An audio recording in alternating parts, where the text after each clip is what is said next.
Lucas 22, 31. Se você puder marque algumas informações que o Senhor vai trazer aos nossos corações, certamente são instrução dos céus para te abençoar. Está escrito assim: disse também o Senhor: Simão, Simão, eis que Satanás vos pediu para cirandar como trigo, mas eu roguei por ti, para que a tua fé não desfaleça. E tu, quando te converteres, confirma os teus irmãos. Amém. Veja só, para quem gosta de marcar, e aqui eu vejo, irmãos, que uma oração que Jesus fez por Pedro, e que certamente ele roga ao Pai também por mim e por você. O que Jesus disse aqui? Pedi, roguei ao Pai, para que a sua fé não desfaleça. Eu vejo, irmãos, além dessa oração, Jesus aqui confrontando Pedro. Eu vejo aqui Jesus preparando Pedro, através da fé, para então ele poder vencer as circunstâncias, as lutas, as adversidades do dia a dia. Poderíamos aqui, irmãos, trazer uma mensagem certamente voltada para a família, mas no dia de hoje perguntava a Deus, Senhor, uma direção para ser tratada para nós, para podermos ajudar a nossa família, e o Senhor então nos dá, irmãos, essa direção. Como está a sua fé? Embora a gente sempre está exercendo a fé, a gente está sempre falando da fé, a fé é o firme fundamento, a fé é a convicção, é a certeza, a fé vem pelo ouvir, mas mesmo assim, com tanta informação bíblica, tem muitas pessoas desfalecendo na fé. E aqui eu vejo uma preocupação da parte de Cristo. Veja só, irmãos, Cristo está preocupado com Pedro, com a fé dele. Pedro, roguei a Deus, roguei ao Pai, para que a sua fé não desfaleça. Só para a gente interagir, diga para a pessoa que está perto de você, diga assim: Deus se preocupa com a sua fé. Amém, igreja? Agora, se Deus, se Cristo se preocupa com a nossa fé, por que a gente não está preocupado? Tem gente morrendo na fé, tem gente retrocedendo na fé, tem gente desanimando na fé, tem gente se enfraquecendo na fé e ela não está nem aí, ela não se preocupa. Então hoje, irmãos, como eu disse para você, Pedro foi confrontado. Eu acredito que o Senhor também vai nos confrontar hoje, para a gente observar por que muitos casamentos estão sendo destruídos, por que muitos lares estão sendo devastados, por que muitos filhos estão se perdendo. Às vezes a gente quer procurar problemas, situações para enfatizar, esse é o problema maior da minha casa, do meu casamento, da vida dos meus filhos. Mas se a gente olhar para a Bíblia, irmãos, é claro que a gente não pode espiritualizar tudo, nós temos que ter a razão também, a consciência de que existe a fé e existe as coisas terrenas, mas nós precisamos associar, a gente precisa ter conhecimento que as coisas espirituais se resolvem de forma espiritual e as coisas terrenas a gente se resolve como? Agindo, tendo atitude. Mas olha o que a Bíblia diz, pode marcar aqui, só na tela a gente ganha tempo, 1 João 5,4, você vai ver, irmãos, que essa declaração que todo crente, todo cristão deve ter o conhecimento, que todo aquele que é nascido de Deus, vence o que, igreja? Vence o mundo. E aí a Bíblia diz que esta é a vitória que vence o mundo. Quem? A nossa fé. Diga comigo, a minha fé em Deus me faz um grande vitorioso neste mundo. Irmãos, problemas que você enfrenta neste mundo, pela fé você é um vitorioso. Quando você age na fé, quando você se posiciona na fé, quando você então está como um homem, uma mulher de Deus, agindo na fé, você vai ter vitória diante dos problemas no casamento, com os filhos, no trabalho, até na saúde, Por que não? E olha só, igreja, aqui a gente precisa então observar isso. Se a fé me faz um vencedor, porque quem é nascido de Deus vence o mundo, e a vitória que nos faz vencer o mundo vem através da nossa fé, eu preciso então cuidar da minha fé. Eu não posso deixar a minha fé desfalecer, eu não posso deixar a minha fé, irmãos, diminuir, porque olha só, se eu não estiver bem na fé, a minha família vai sofrer com isso. Se eu não estiver bem na fé, pessoas que, irmãos, no momento ainda precisam do meu posicionamento de fé, vão sofrer com o desfalecimento da minha fé. Me lembra aqui, uma hora ou outra, eu comento em cima desse texto, Deus falou para Josué, olha, você tem que estar bem, você tem que estar animado, você tem que estar perseverante, você tem que estar corajoso, porque através de você, Josué, esse povo vai herdar a terra prometida, através da sua fé, através da sua coragem, através do seu ânimo, Josué. Em outras palavras, Deus estava dizendo, Josué, se você fracassar, esse povo também vai fracassar. É a mesma coisa, se eu fracassar, irmãos, pode ser que minha família também fracasse. Se você fracassar, pode ser que a sua família também fracasse. Então, cuide mais da sua fé. Valorize mais a sua fé. Não deixe, irmãos, a sua fé desfalecer. Como manter a fé ativa, viva? Lendo a Bíblia, se posicionando, irmãos, na fé cristã, se colocando diante de Deus, orando, vindo à igreja, lendo a Bíblia, falando com Deus, se aprofundando, saindo do raso. Amém, igreja? Só para a gente dar continuidade, diga então para a pessoa que está ao seu lado, como eu disse, Jesus confrontou Pedro, né? E ele hoje vai nos confrontar, e eu tenho certeza que ele já começou. Então diga para a pessoa, para de ser uma pessoa sem fé, né? Quando a gente fala assim sem fé, irmãos, é aquela pessoa que um dia ela falou, eu tive fé para isso, agora eu não tenho mais fé, né? Um dia eu tive fé para vencer, agora eu não tenho mais. Cadê essa fé? Não foi retirada, ela desfaleceu. Ela está em você, mas ela está fraca. Ela está em você, mas ela está, irmãos, abatida. Você precisa, através da palavra, da presença de Deus, fazer com que essa fé ela venha despertar novamente. E hoje é o dia que Deus preparou para que isso aconteça na sua vida. Amém, igreja? Diga comigo, a minha fé hoje vai ser renovada, fortalecida, avivada pelo poder de Deus. Eu creio nisso, irmãos. Talvez você está com a fé desfalecendo, enfraquecendo, mas hoje é um dia propício para Deus então te ajudar. Se você quer a ajuda de Deus, irmãos, aceite no seu coração. Sabe por quê, irmãos? Em Mateus 9, 29, coloca aí na tela, por favor. A Bíblia fala que é segundo a vossa fé que as coisas vão acontecer na sua vida. Amém, igreja? Tocou então os olhos deles, dizendo, é Jesus falando, vamos ler em voz alta? Seja-vos feito segundo a vossa fé. Vamos ler novamente isso? Guarda na sua Bíblia, se não tem gravado aí, marcado, registrado. Olha que versículo profundo. Segundo a vossa fé. O que Jesus está dizendo? Segundo a sua fé, ali o milagre vai acontecer, a vitória vai chegar, irmãos, as coisas vão dar certo. Segundo a vossa fé. Se você tiver fé, irmãos, vai acontecer. Se você tiver fé, irmãos, Deus vai se manifestar na sua família para abençoar os seus familiares. Mas segundo a vossa fé. Vamos lá mais uma vez? Seja-vos feito segundo a vossa fé. Então diga para a pessoa aí, diga assim, por causa da sua fé, diga, vai acontecer. Você sabe o que precisa acontecer, né? Então vai acontecer. Deus vai trazer providência, Deus vai dar livramento, Deus vai guardar, Deus vai trabalhar, Deus vai agir segundo a vossa fé. Amém. Volta lá para Lucas 22, verso 32. Segundo a sua fé, irmãos, vai acontecer. Por isso que Jesus está dizendo, Pedro, Simão, olha, eu roguei por ti, eu orei para que a tua fé não desfaleça. Amém. Agora há pouco eu perguntei para Deus, Senhor, o que tem feito muitas pessoas desfalecerem na fé? E no meu coração, irmão, segundo o que estava lendo, veio imediatamente falta de prioridade. A falta de prioridade. A Bíblia diz em Mateus 6,33, buscai o reino de Deus e a sua justiça em primeiro lugar. Irmãos, a falta de prioridade, priorizar Deus, vamos colocar primeiro aqui Deus. Se Deus não é o centro na sua vida, você vai ter sempre uma oscilação de fé.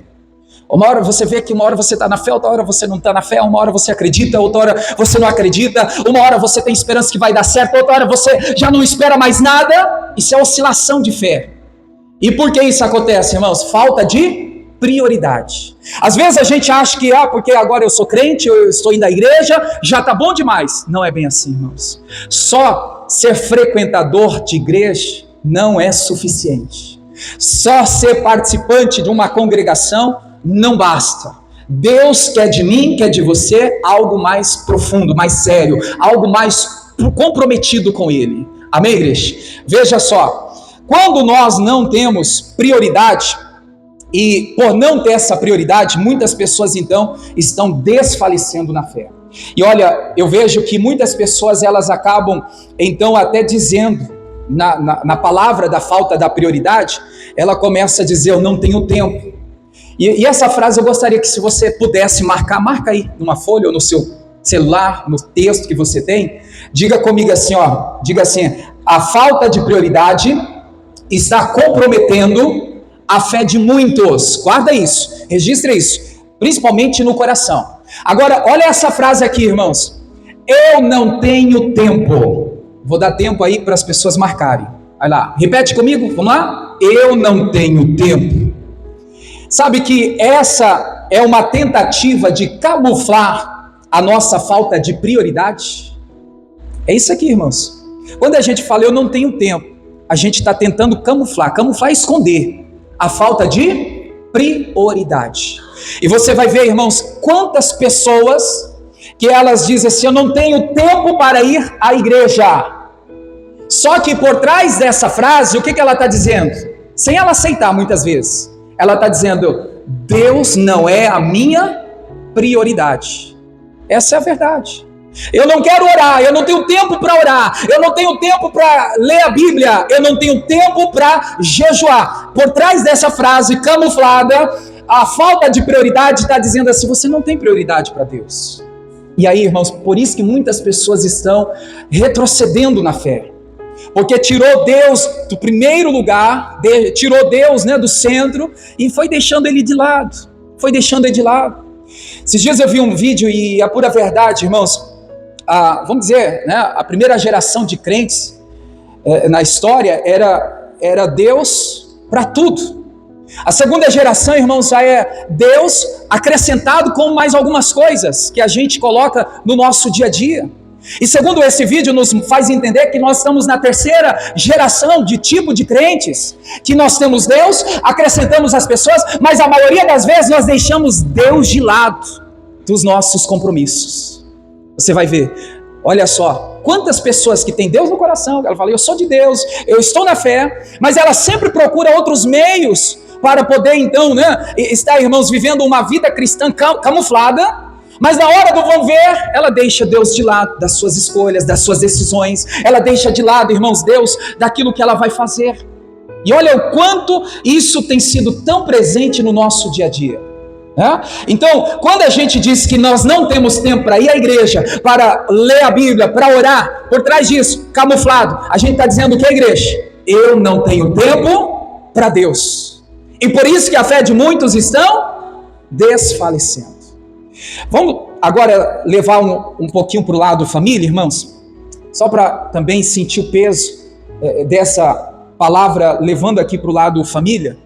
Tem muitas pessoas que no trabalho do dia a dia, ela diz assim: eu não tenho tempo para minha família, é corrido demais.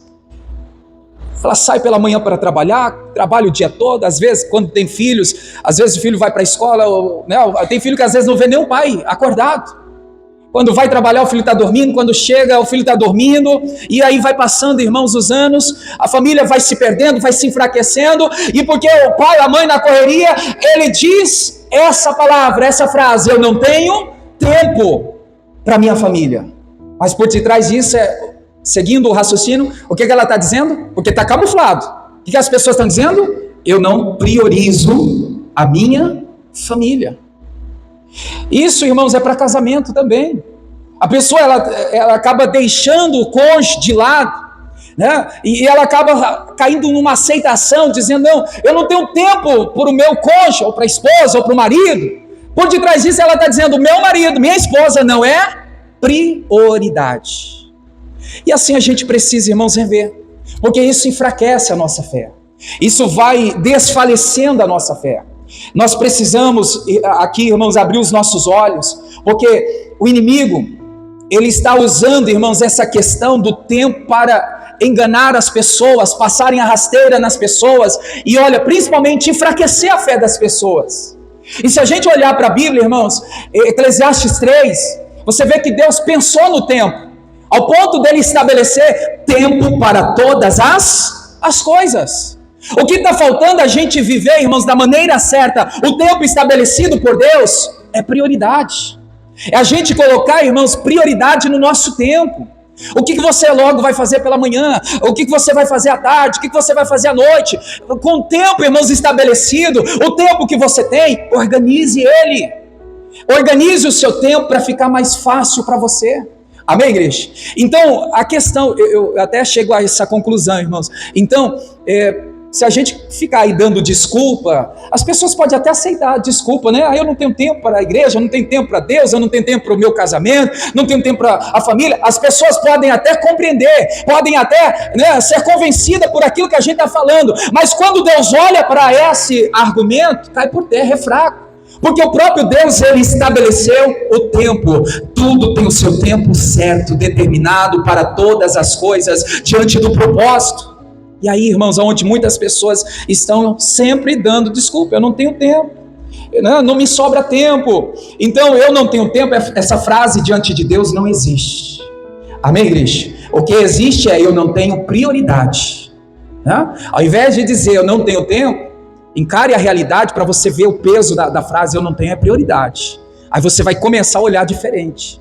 Aí você vai começar a corrigir as suas falhas, né, no requisito aí, aonde então a gente precisa atentar, porque a nossa fé vai acabar então desfalecendo. Amém, igreja? Então diga para a pessoa que está perto, diga assim: viver no propósito é viver em plenitude. O que é isso, igreja? É que quando nós entendemos o propósito de Deus, não há medo. Quando nós entendemos o propósito de Deus, não há recuo.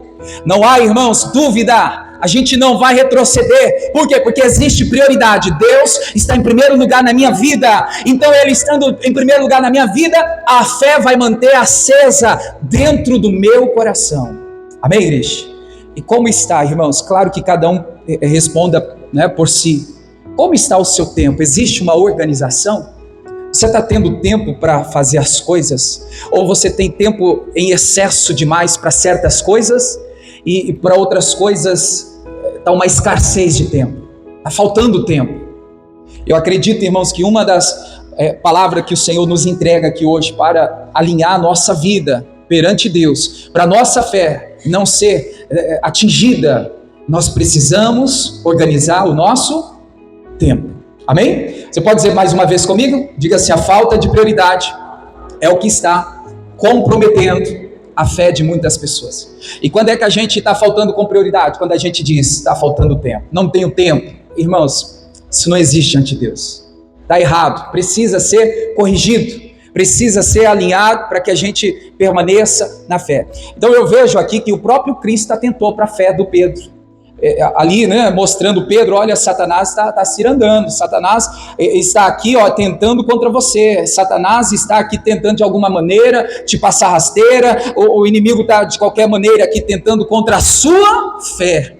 Não é nem propriamente, irmãos, ali, vamos dizer, né, a vida do Pedro em si, mas Satanás estava tentando contra a fé dele.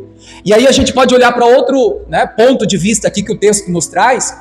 E tem gente que fala assim: mas por que o Senhor permite? Por que Deus, que Cristo permitiu, né? Por que não livrou logo Pedro das ciladas de Satanás? Porque, irmãos, Deus vê que a nossa fé é poderosa para vencer qualquer atuação do diabo, do mal, né? da circunstância. É aquele verso que nós lemos lá em 1 João 5,4. Que aqueles que são gerados por Deus, né, aqueles que são filhos de Deus, aqueles que então permanecem na fé, estes é o que vence o mundo através da sua fé. Amém? Então vamos dar continuidade aqui, irmãos, ao texto que estamos aqui fazendo a leitura. Lê novamente: eu roguei por ti, para que a tua fé não desfaleça. E tu, quando te converteres, confirma teus irmãos. Aí o Pedro responde assim: Senhor, estou pronto a ir contigo até a prisão e a morte. Aqui eu vejo, irmãos, uma alta confiança exagerada. Foi isso exatamente que aconteceu? Não. Vê que o Pedro, ele responde ali, né, com alta confiança que não existia, era só fogo de palha.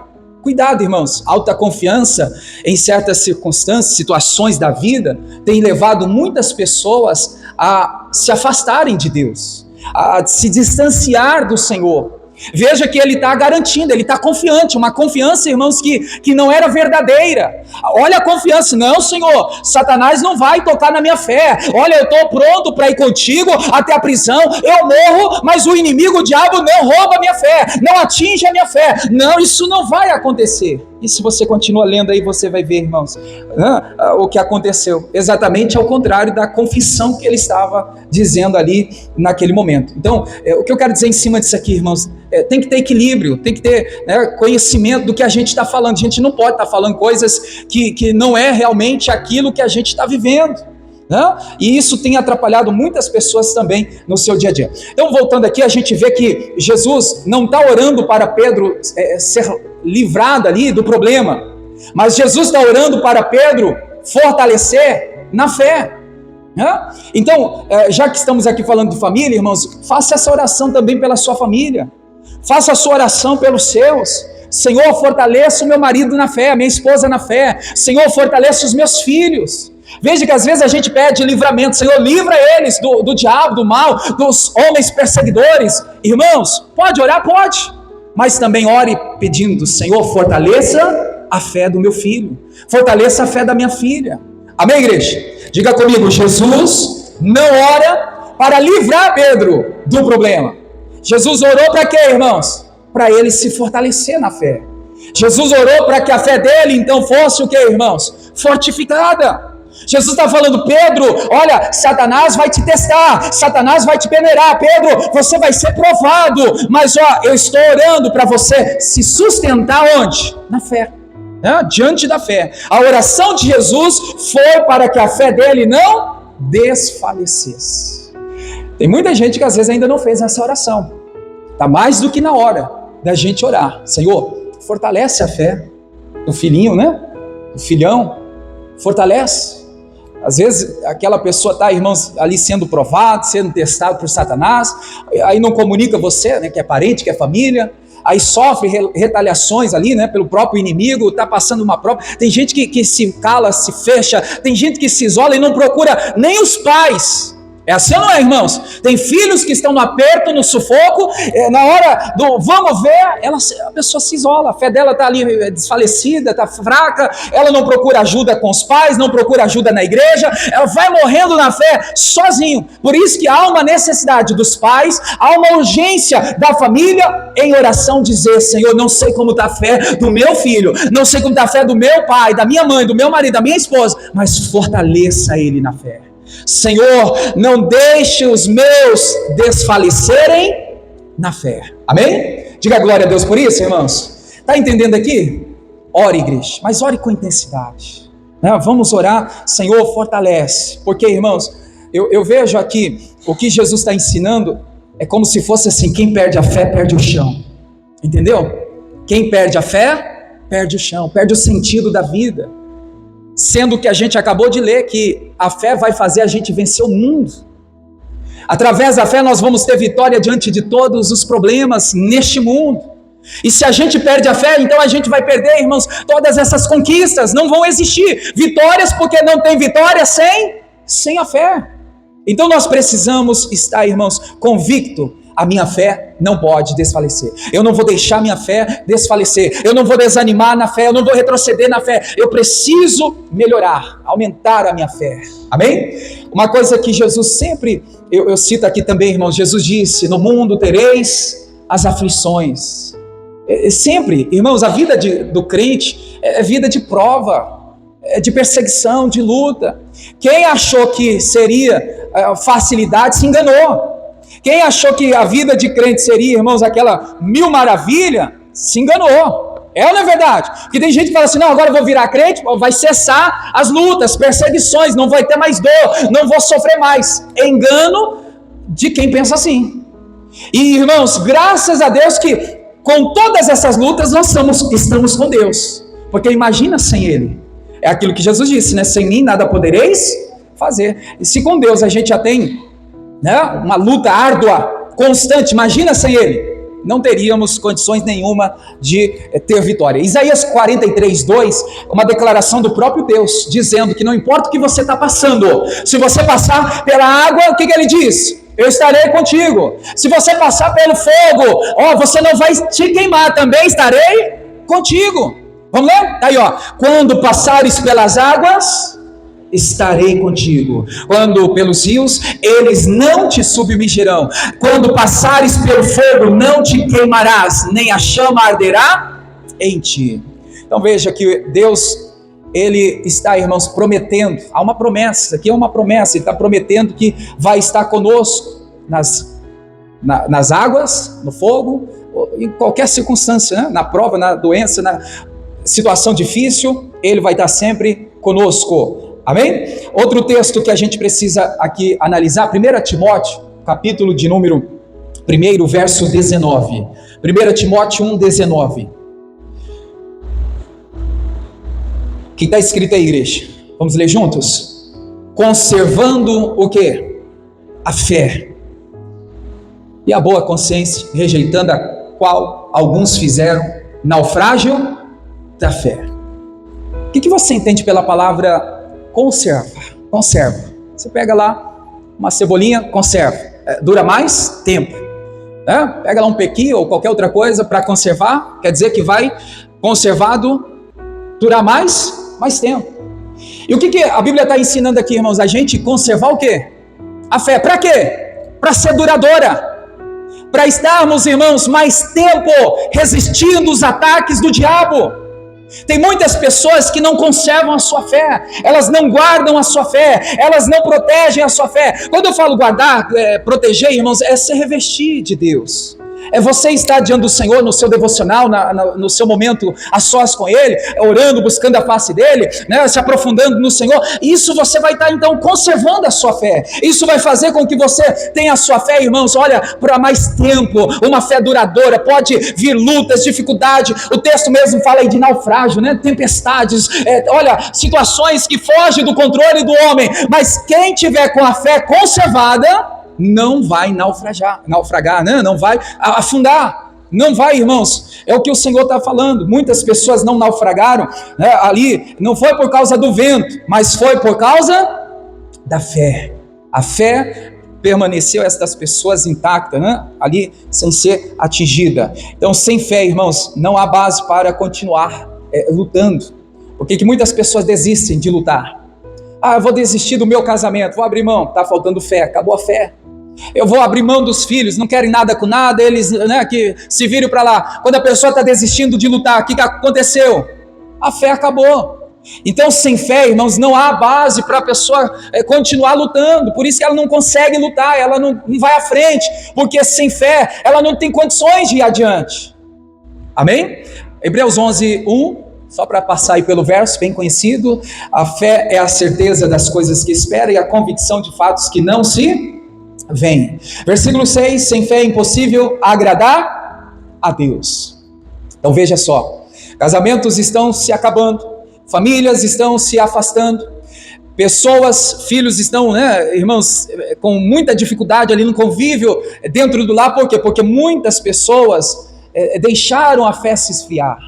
E a gente precisa restaurar, né? Reativar, precisamos fazer com que, através da fé, o nosso lar seja um lugar de bênção para a glória de Deus. Amém? Então, quando perdemos a fé, naufragamos na vida, né?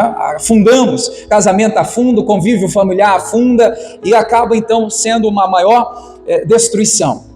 1 Coríntios 13:13, olha o que Paulo disse aí: agora, pois, permanecem a fé, 13:13, a fé, a esperança e o amor, e estes três, olha aí, mas o amor é maior, né? Mas olha o que a Bíblia destaca aí: quando a fé desfalece, a esperança apaga, o amor se esfria. Veja que primeiro em destaque aqui, irmãos, a gente vê, permanece a fé. Então veja só, a fé sustenta a esperança, irmão, gera o amor. Veja que se a gente falhar na fé, a gente não vai ter esperança e não vai ter o amor dentro de nós. Então eu vejo aqui que o próprio apóstolo Paulo está falando que quando, olha, a fé desfalece, quando falta fé, a esperança se apaga e o amor se esfria. Você pode dizer isso para a pessoa que está perto? Diga assim: quando falta fé, a esperança se apaga e o amor se esfria. Ah, não amo mais. Falta fé. A fé vai ser o combustível para que o amor, né, venha a ser, irmãos, forte. Ah, eu não espero mais nada. O que está acontecendo? Está faltando fé. Irmãos, a fé é o combustível, tanto para ter um coração cheio de esperança, para ter um coração cheio do amor a Deus, a si mesmo, ao próximo. Tudo vem da fé. Fé gera esperança, e a fé também gera dentro de nós o amor de Deus, que vai fazer com que a gente ame a si mesmo, vai fazer com que a gente ame o próximo também com a mesma intensidade. Amém? Romanos 5:3. Romanos 5:3 diz assim: e não somente isso, mas também nos gloriamos nas tribulações, sabendo que a tribulação produz a paciência.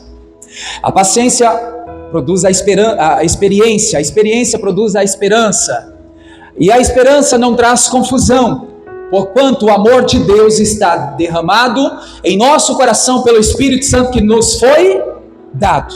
Amém. Então veja que a tribulação produz aí perseverança, né? E aí você vai ver que é uma coisa ligada à outra, e a gente vê, irmãos, que uma família de pé é uma família que se mantém na fé, é uma família que se mantém, né, tendo a esperança, o amor, e com essa sequência a gente vê que é um lar abençoado por Deus, onde o Senhor, através da sua palavra, tem trazido aí o despertamento para a igreja. Então essa é a mensagem que o Senhor nos entrega hoje. Jesus olhou para a fé do Pedro, olhou para Pedro e falou: cuide da sua fé, porque Satanás está cirandando, está se aproximando, Satanás quer roubar, atingir, tocar na sua fé, mas eu roguei ao Pai por ti. Irmãos, valorize mais a sua fé, dê mais importância à sua fé, não permita que a sua fé venha desfalecer. Amém? Vamos orar? Fique em pé. Deus abençoe você da internet, compartilhe esse culto, essa mensagem certamente vai ajudar outras pessoas a entender um pouquinho sobre a fé. Deus abençoe.